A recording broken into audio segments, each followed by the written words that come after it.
A non-governmental organization, Community Action Against Plastic Waste, has held a one-day media capacity building on the role played by the media in ending plastic waste and achieving the Global Plastic Treaty. This workshop is also to equip the media on how to make information relevant and available to the public in respect to plastic waste. Celestina Area has details, and we'll be back with business news. 175 countries voted in March 2022 to develop a legal binding treaty on plastic pollution by 2024. The global treaty will address the environmental and social externalities of the overproduction and pollution of plastic. By 2024, it is expected that the treaty would have been concluded with a final text. If that happens, countries are expected to incorporate the treaty into national laws in 2025. The treaty will address production, use, and disposal of plastics, which contributes to the climate crisis and can cause significant harm to human rights of people around the world. It's very important for me to know how. Today, Community Action Against Plastic Waste is holding a one-day capacity workshop on how the media can support the advocacy for the plastic treaty. We don't produce most of the plastic here, we import them. So there's no how we could have a strong law on plastic in Nigeria that can address the problem when we do not address the problem in some other country where we are bringing them in from. What we should be looking at is apply a gender lens and be specific in interventions when it comes to women and children. Our main aim for now is single-use plastic. This is plastic. The camera is plastic. There's plastic here, but this is reusable. You keep using this. The problem is single-use plastic. For where you for the pick all these containers? I buy them for inside town. Okay, you said you buy them. Yes, I buy them for people. How much do they buy them from them? Because I buy them, you say 30 naira. 30 naira yes, for dozen? For 1 dozen. Okay, why you can't sell them for how much? Yeah, I sell them 15 naira. When they carry company, they come buy these labanas. More they buy. Like how much you they make when they sell them? 1 kilo na MB 40 naira.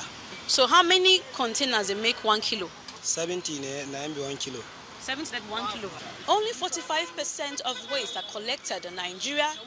85% of those waste are left at the dump site, while 10% are recycled.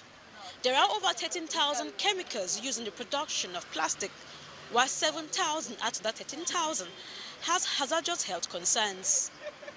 Celestina Area, TVC News, Abuja. Practices and Other Related Offences Commission is calling on Nigerians to desist from corrupt practices, especially socio-cultural activities that place politically exposed persons and government officials under undue pressure. Chairman of the Commission, Bolaji Owansoye, says such practices would have far-reaching consequences on the fight against corruption. Sifonesian reports. Heads of agencies, captains of industries, members of civil society organizations converge on the premises of the Independent Corrupt Practices and Other Related Offences Commission for a dialogue on corruption, social norms and behavioral change.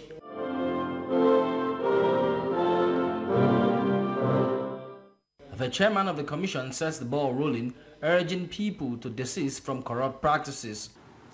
There is the common expectation that people in high office should donate huge sums of money at public functions, irrespective of what is your salary.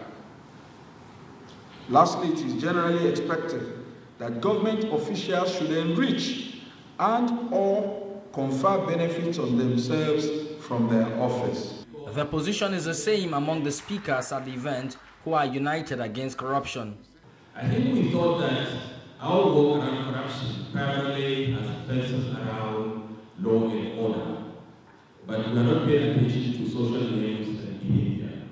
And that's why the foundation felt strongly that we need to establish a good track of work around social norms and behaviors. Between the prayers that we say, between the fellowships that we hold, some things happen that really don't measure up to what we seek to profess.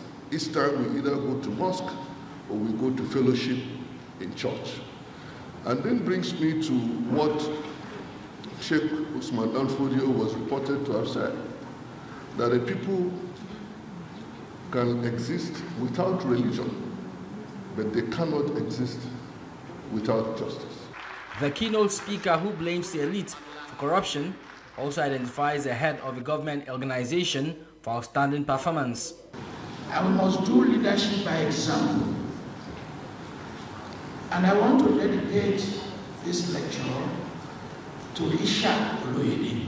I came here from South Africa, and they were telling me, can you let him come and work for us? The policy dialogue provided a platform for evolving innovative strategies, exchanging ideas and taking actions that will heighten the fight against corruption in Nigeria.